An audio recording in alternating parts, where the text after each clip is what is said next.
ब्राह्मण को भोजन नहीं करा पा रहे हैं, मान लो आप गौ माता को रोटी नहीं दे पा रहे हैं, स्वान को भोजन नहीं दे पा रहे, कौवे को भोजन नहीं दे पा रहे हो, और मान लो गया ब्रह्म कपाली या कहीं पिंडदान नहीं कर पा रहे हो, तिलांजलि तर्पण नहीं कर पा रहे हो, तो एक काम जरूर करना, जल के पात्र में 2 बूंद गंगा जल डालना और वो गंगा जल शंकर को रोज 16 दिन तक चढ़ाइए, पितृदोष समाप्त हो जाए। जब ज्यादा घर में पितृदोष हो ना, ऐसा लगे कि पितृदोष बहुत ज्यादा है, 1 रुपए कमा रहे हैं, 1.25 रुपए खर्च हो रहा है, हाथ में पैसा नहीं टिक रहा, दुकान 4 दिन अच्छी चल रही है, फिर व्यापार डाउन हो जाता है, कोई पैसा लेकर भाग गया, नहीं दे रहा, कहीं कर्जा मात्रा बढ़ गई है, ये पितृदोष के लक्षण है कुछ। इसमें आपके घर में जो भी रुद्राक्ष पड़ा हो, जो भी रुद्राक्ष रखा हो, क्योंकि संभाल के तो आप रखते नहीं, पटक देते हो यहां में, जो भी रुद्राक्ष आपके घर में रखा हुआ, एक पानी के पात्र में उस रुद्राक्ष को डाल दीजिए, उसमें 1 चावल का दाना डाल दीजिए। महाराज, परिंदा जहां होता है, मटका, हंडा या रसोई घर में आपका जो पानी भरने का स्थान होता है, जिसको आरो वारो क्या क्या लगा के रखते हो, उसी के कहीं पास में उस कलश को रख दीजिए, ऊपर से उसको ढक दीजिए।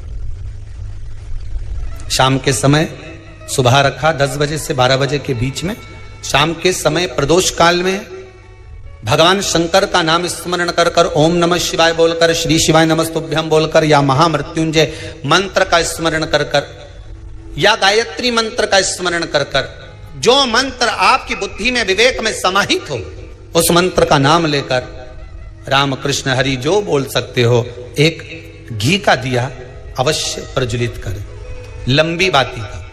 कौन सी बाती का? फूल बत्ती का नहीं, गोल बत्ती का नहीं, लंबी बाती का। बत्ती का मुख दक्षिण की ओर, कहां पर होना चाहिए? दक्षिण की ओर, ना पूरब ना पश्चिम ना उत्तर, बत्ती का मुख कहां हो? दक्षिण की ओर। जैसे श्राद्ध पक्ष में ब्राह्मण को जब भोजन कराते हैं तो ब्राह्मण का मुख श्राद्ध पक्ष के भोजन कराते समय अगर पूरब पश्चिम और उत्तर का होता है तो श्राद्ध के भोजन का फल नहीं मिलता, उसका मुख दक्षिण का होता है तो हमारे घर के जितने भी पितर उस तिथि में गए होते हैं सबको उसका भाग मिल जाता है और पितृदोष समाप्त हो जाता है। इसलिए ब्राह्मण का मुख श्राद्ध पक्ष में भोजन कराते समय दक्षिण का होना चाहिए।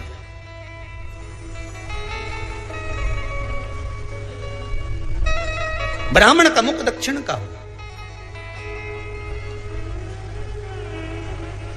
यहां तक शास्त्र कहता है, महाराज अगर गौ माता को श्राद्ध पक्ष में अगर भोजन दे रहे हो तो गाय का मुख अगर दक्षिण का है, गाय का, आपका मुख भले उत्तर का हो, गाय का मुख दक्षिण का हो, आपका मुख भले पूरा पश्चिम नहीं का, गाय का मुख अगर दक्षिण में, अगर आपने दक्षिण में गाय को खड़ी कर रखा है और दक्षिण में उसका मुख और आप भोजन दे रहे हो तो शास्त्र कहता है कि किसी पिंड की जरूरत नहीं पड़ती, गाय स्वतः कल्याण कर देती है, गौ माता स्वतः कल्याण करती है। दक्षिण मुखी हो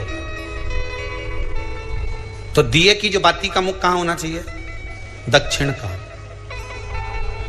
और दक्षिण का मुख जब दक्षिण का मुख हो, दक्षिण की ओर बाती हो महाराज, तब दक्षिण की बाती जलाने के बाद में भगवान से वहीं पर प्रार्थना करें। जो कलश रखा है उसके ऊपर जो प्लेट रखी है, ढाका गया है, वहां अपना सीधा हाथ रखें और अपने पूर्वजों का, अपने पितरों का स्मरण करें कि मेरे धन को लेकर कोई चले गया, मेरा व्यापार ऐसा चल रहा है, मेरा घर में बच्चों का विवाह नहीं हो रहा, या घर में इतनी अशांति है या तकलीफ है या कष्ट है, ये सब का स्मरण कर कर उस कलश को रात्रि भर रखे रहने दें। सुबह स्नान आदि करने के बाद फिर एक घी का दिया दक्षिण की ओर लगाकर सुबह 10 बजे से 12 बजे के बीच में उस जल को शिव जी को समर्पित कर कर जाएं और वो रुद्राक्ष लेकर वापिस सजाएं। महाराज वापिस सजाइए, उस रुद्राक्ष को अपने घर में रख दीजिए। वर्ष भर वो रुद्राक्ष आपको कभी बीमारी से नहीं घिरने देगा, कभी किसी जगह खड्डे में नहीं जाने देगा, वो उन्नति की ओर ही बढ़ाएगा। भले कोई भी रुद्राक्ष हो, 1 मुखी से लेकर 14 मुखी, 20 मुखी, 18 मुखी, जो रुद्राक्ष आपके पास में, आप तो उसका स्मरण करिए,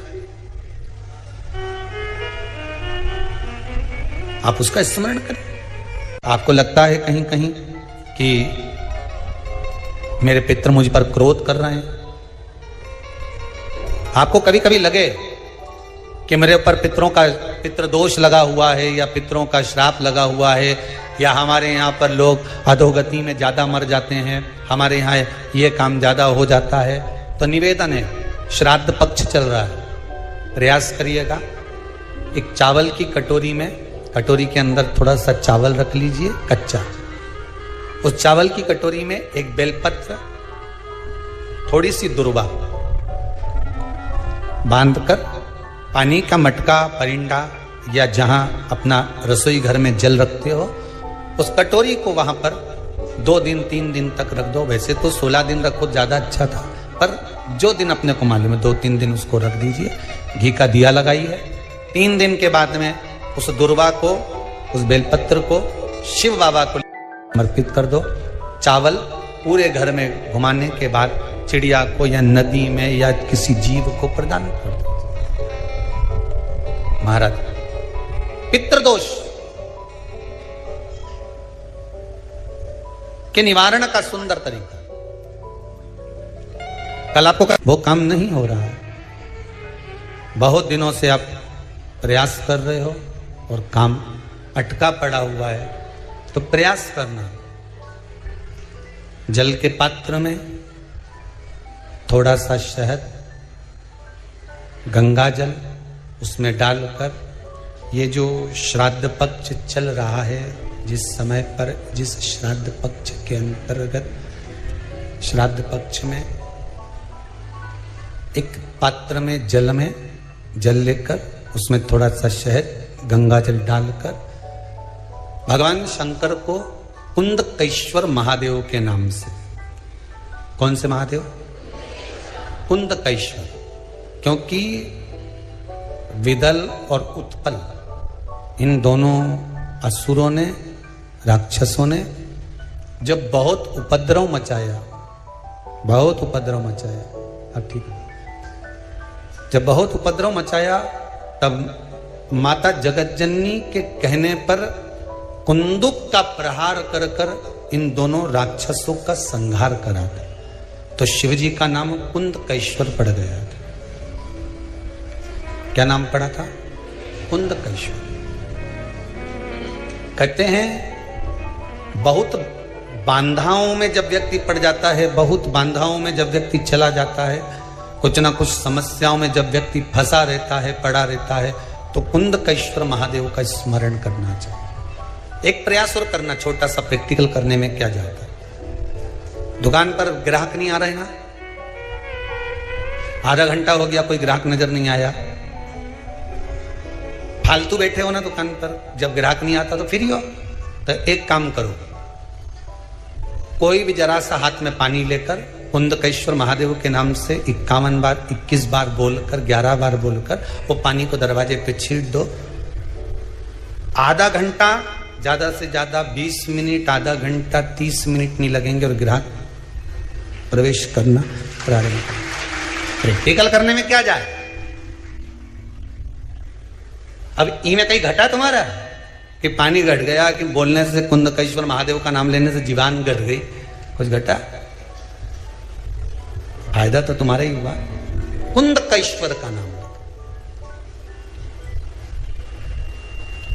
कोई काम अटक रहा है, शहद जल के पात्र में डालिए और थोड़ा सा गंगा जल डालकर इसी श्राद्ध पक्ष में किसी भी दिन जब तुम्हारा मन पड़े तब शंकर जी को समर्पित कर करो, और साथ में 1 लोटा पानी, 1 कलश जल का अलग से लेकर जाओ। जब शहद का जल शंकर जी को समर्पित कर दो, उसके बाद सादा जल शंकर जी को अवश्य समर्पित करके। शहद का जल बांधाओं को हर लेता है, बांधा को हरता है।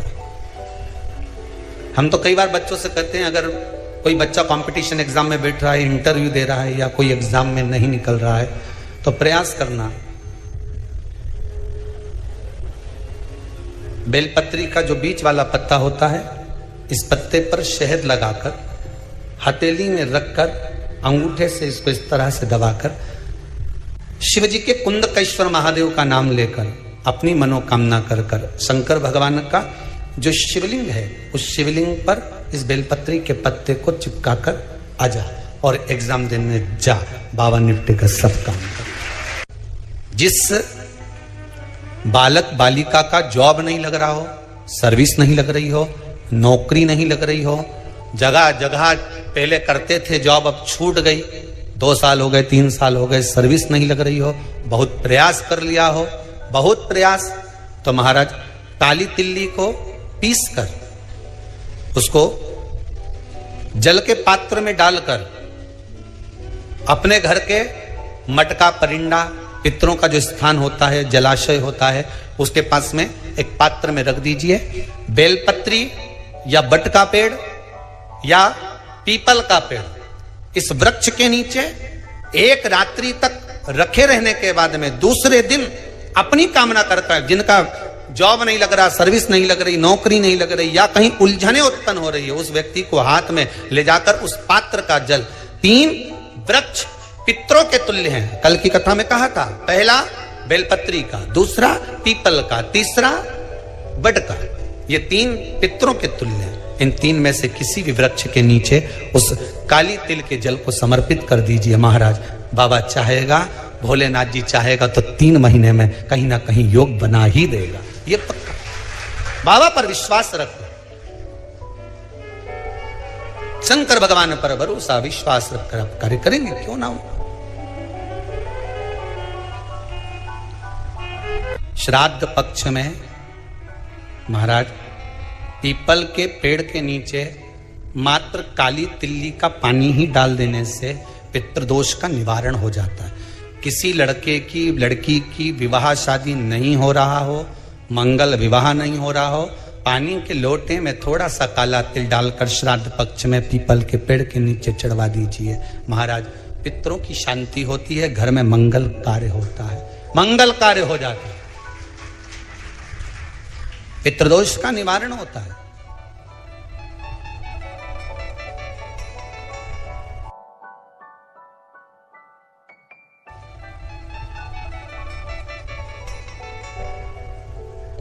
बहुत रोग घिर गया, ऐसा लग रहा है कि बहुत बड़ी बीमारी शरीर में आ गई है, वो मिट नहीं रही, बीमारी बहुत बड़ी है, नहीं जा रही। सरसों का फूल भगवान शंकर को चढ़ाना प्रारंभ कर दो। सरसों तो आप अपने घर के अंदर भी बो सकते हो, उसमें पीला फूल ही जाता है, शिव जी को चढ़ाना चालू कर दो, बीमारी समाप्त होना प्रारंभ। शिव को समर्पित किया गया एक एक भाग, एक एक भाग। महाराज लगे ऐसा कि घर में शांति नहीं है, सुख लक्ष्मी तो है, परिवार भी छोटा है पर शांति नहीं। जब देखो जब किसी ना किसी का मुंह चलता रहे, क्रोध में बोलते रहें, शब्दों के तीर चलते रहें, शांति नहीं है। प्रयास करिए श्राद्ध पक्ष में जिस समय पर ब्राह्मण को भोजन करने के लिए बिठाएं या श्राद्ध पक्ष के अंतर्गत ब्राह्मण जब घर में भोजन ग्रहण कर रहा हो, उस समय पर थोड़ा सा कोई सुगंधित पदार्थ, इत्र आदि, पानी के मटके के पास, परिंडे के पास में, जलाशय के पास में उस इत्र को थोड़ा सा कोई रुई में रखकर छोड़ दीजिए। घर में कभी क्लेश नहीं हो सकता, शांत का माहौल हो जाए। पितृपक्ष में किया जाए, पितृपक्ष। और एक बात और अच्छे से ध्यान रखिएगा, आप ब्राह्मण को भोजन कराएं ना कराएं, आपने धूप छोड़ी ना छोड़ी वो पता नहीं, गाय को रोटी दी ना दी, स्वान को भोजन दिया ना दिया, कौवे को भोजन दिया ना दिया, चलेगा। पर जिस दिन अमावस्या के दिन पितृपक्ष समाप्त हो, उस दिन प्रदोष काल में, प्रदोष के समय पर, प्रदोष काल में शाम के समय पर जाकर किसी भी नदी, तालाब, बावड़ी, कुआं, कहीं ना कहीं जो आपके पास में हो, वहां पर एक घी का दिया बत्ती का मुंह दक्षिण की ओर कर कर अवश्य जला कर जाना, सारे पितृदोष समाप्त हो जाएगा, सारा पितृदोष समाप्त। अमावस्या के दिन किसी भी जलाशय के पास में, नदी, तालाब, बावड़ी, कुआं, जो आपके शहर में, आपके गांव में, आपके नगर में हो, वहां जाकर लगा दी। अगर नदी, तालाब, बावड़ी, कुआं नहीं है तो पीपल का वृक्ष हो या बेलपत्री का वृक्ष हो या बट का वृक्ष हो, उसके नीचे लगा दो प्रदोष काल में। पर अमावस्या के दिन लगाएं जरूर। क्यों? क्योंकि अमावस्या 16 दिन तक पितृ मृत्यु लोक में आने के बाद में भोजन ग्रहण करते हैं। अमावस्या के दिन पितृ शाम के समय प्रदोष काल में शंकर भगवान का नाम जाप कर कर नदी, तालाब, बावड़ी पर पानी पीने जाते हैं। वहां से जल का आचमन कर कर पितृ अपने लोक को चले जाते हैं प्रदोष काल के समय पर। इसलिए प्रदोष काल में जलाशय के पास में, बावड़ी, कुआं, नदी, तालाब के किनारे पर दिया लगाया जाता है दक्षिण की ओर मुख कर कर बत्ती का। तो पितृ आशीर्वाद देते हुए जाते हैं कि फलो फूलो, आगे बढ़ो, उन्नति करो, तरक्की करो। ये पितरों का आशीर्वाद रहता है, पितरों का वर रहता है। आप देंगे उसको मिलेगा, कुछ करा ना करा। फिर अमावस्या के दिन, जिस दिन पितृपक्ष समाप्त हो, उस दिन दिया दक्षिण की ओर बाती का मुख कर कर लगा। महाराज एक बात बहुत अच्छे से समझ लीजिए, जिसके घर में क्लेश होता हो, अशांति रहती हो, क्लेश रहता हो, या छोटी छोटी बात पर विवाद चालू हो जाता हो, या पति पत्नी में, परिवार में, सास बहू आदिक में कहीं ना कहीं कुछ अगर विवाद रहता हो, तो शास्त्र कहता है ऐसा बेलपत्री की डंडी रहती है ना, बहुत ध्यान दीजिएगा महाराज। श्राद्ध पक्ष की कथा चल रही है, शिव महापुराण आज विराम की ओर है, ध्यान दीजिएगा। जैसे ये बेलपत्री की जो डंडी होती है, डंडी का जो भाग होता है बेलपत्री की, ऐसा बेलपत्री की 7 भाग ले लो, मतलब बेलपत्री 7 ले लीजिए। 7 बेलपत्र लेकर कच्चा जो सूत होता है ना, कच्चा सूत जो जानते हो पेड़ पौधे में माताएं लपेटती हैं, धागा जो होता है ना सफेद कलर का कच्चा धागा, जो बड़ में, पीपल में और आंवला आदि में लपेटा जाता है, कच्चा सूत, उसको शंकर भगवान और माता पार्वती का स्मरण कर कर नंदी के, जो नंदी होता है, नंदी के राइट भाग में, नंदी का एक पांव ऊंचा होता है, आपने देखा होगा आगे का पांव ऊंचा होता है, बैठते समय नंदी का एक पांव ऊंचा, एक पांव नीचे की हो जाता है। तो नंदी का जहां पांव ऊंचा है, उस ऊंचे पांव के पास में बैठना है। कच्चे सूत पर उस बेलपत्री के जो 7 गुच्छ हैं, 7 जो बेलपत्री के भाग हैं, 7 बेलपत्री हैं, उसको अपना नाम गोत्र स्मरण कर कर उस कच्चे सूत को लपेटना है। महाराज लाल कलर का चंदन उस बेलपत्री के पत्ते में जो अग्रभाग होता है, सबसे आगे का भाग, 7 में लाल चंदन लगाना है। महाराज उस चंदन को लगाकर आप प्रदोष के दिन, प्रदोष काल में शंकर भगवान को समर्पित अगर करते हैं, तो जिस घर का गोत्र बोला है उस घर में कभी क्लेश नहीं हो सकता, उस शांति का अनुभव, उसमें क्लेश नहीं हो सकता। एक धागा होता है पक्का धागा, एक धागा होता है कच्चा धागा। बहुत ध्यान दीजिएगा महाराज, पक्के धागे से नहीं लपेटना सफेद, कच्चा जो धागा पीपल में, बड़ में या आंवला आदि में जो हम लोग लपेटते हैं पूजन करते समय, वो कच्चा धागा। और एक बात और आपको कहने, ध्यान दीजिएगा, अगर मान लो किसी पति पत्नी का तलाक तक की नौबत हो गई और तलाक नहीं कराना है, आपस में वापिस प्रेम बढ़ जाए, छोरी वापिस घर में रहे, बेटा उसको रखे, बहू रहे, आपस में प्रेम बढ़े, वो भले मायके चली गई हो, वो भले लड़का छोड़कर चले गया हो, अकेली रह रही हो और चाहती है कि मैं पति के साथ रहना है, तलाक नहीं होना चाहिए, हम दोनों में प्रेम रहे, वो संभाले मेरे को भी और मैं भी आदर करूं, वो भी आदर करे।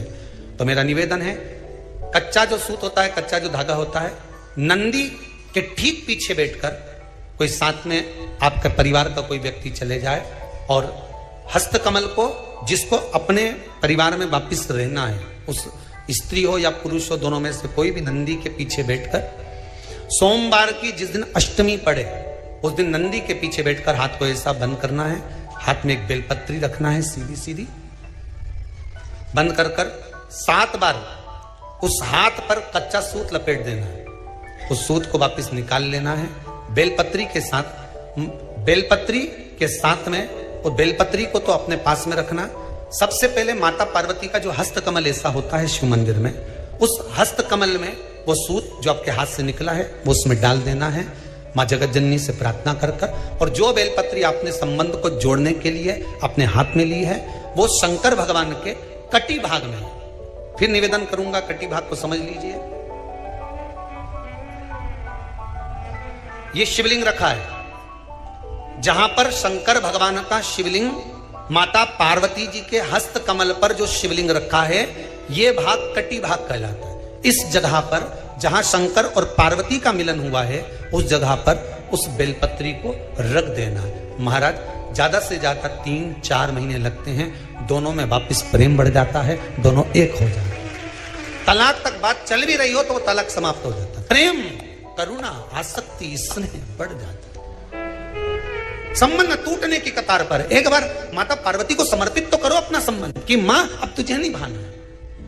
माना मैंने अपशब्द कह दिया होगा, माना मेरी गलती होगी, थोड़ी गलती उनकी भी होगी, पर दोनों की गलती है मां, अब इस संबंध को तुझे निभाना। जब कच्चा सूत माता के हाथ में रखो तब माता को विनती करना, इस संबंध की डोरी अब तेरे को दे दी। दीन बंधु दीनानाथ मेरी डोरी तेरे,